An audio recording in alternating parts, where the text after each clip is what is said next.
We're heading this way. Oh my god, dude. I just landed the parachute on the roof and made the sniper. That was so dope. Are you gonna drive that? Yes. Oh, I'm getting lit up from the inside though. Don't worry, here comes the cavalry. Yeah!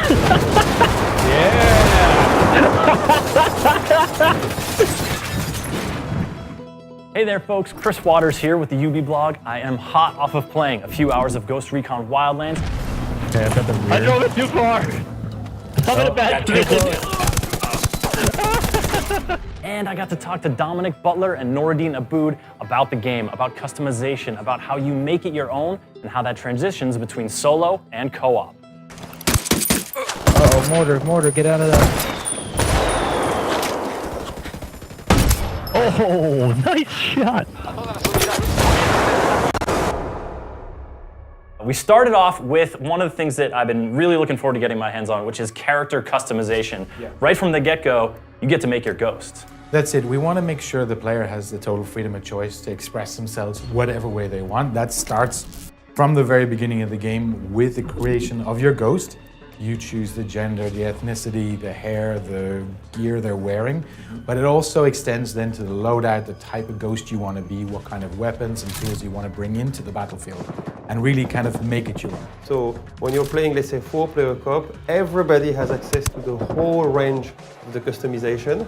If you decide to customize your weapon in a certain way, maybe you can specialize in sniping gear, whereas one of the other guys is going to take something more as a direct approach. So the combinations are already massive as a single player game, but if you mix this with all the gamers and all the creativity, it's gigantic.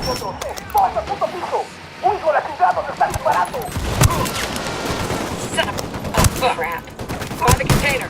And that customization, tweaking your weapons, adjusting your loadout, that can all happen on the fly wherever you are.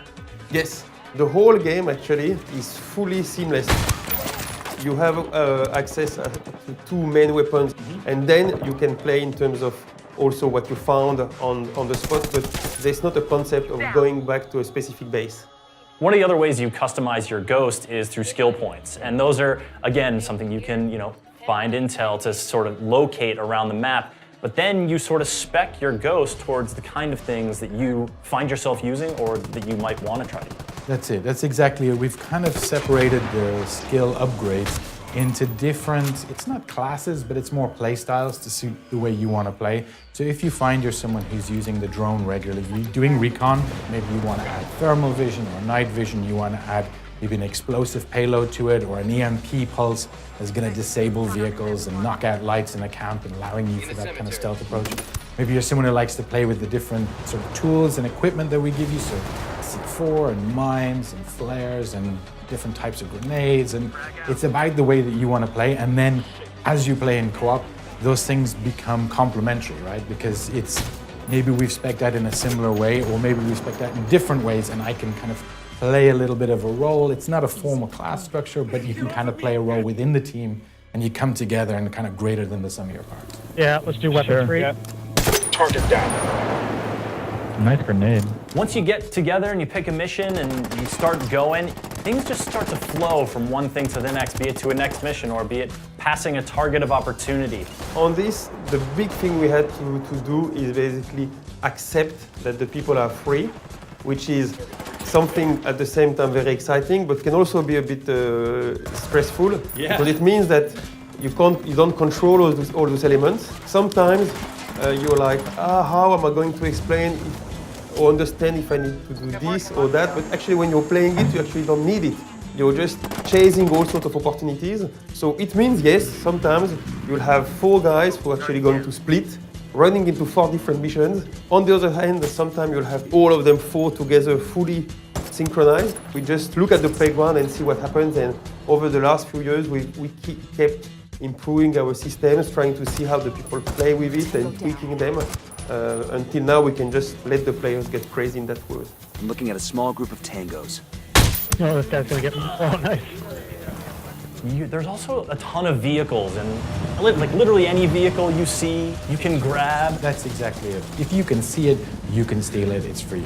it allows you to kind of express the way that you want to play. You know, do you want to roll up heavy in an armored SUV? You're going to have to go find one. Probably going to have to fight a little bit to get it, but you're going to get that extra support. You drop in, you know, at night, base jump from the helicopter. Do you want to just roll up in a regular civilian vehicle and just take your chances with it? It's about you playing the way you want to play. As a player, if you look at this game, you're not going to say, oh, that's the jungle game, or that's the mountain game. Because in fact, Bolivia is very varied, it's very rich, and the way it's interesting, it's in terms of gameplay situations. Because for instance, just simple things like line of sight, you're not going to play the same way if you're in the salt flats, where you can clearly see anything that moves, as opposed to playing more in the jungle or more in the mountains. So what is interesting here is that it's visually exciting, but also in terms of gameplay, it opens a wide array of situations. Fuck, we're heading this way. Oh my god, dude. Fucking sniper. I just landed the parachute on the roof and man, the sniper, that was so dope. Oh, I'm getting lit up from the inside though. Don't worry, here comes the cavalry.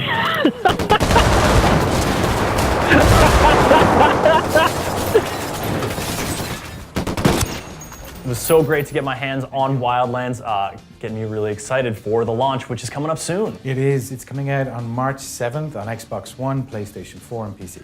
Look for it then, folks.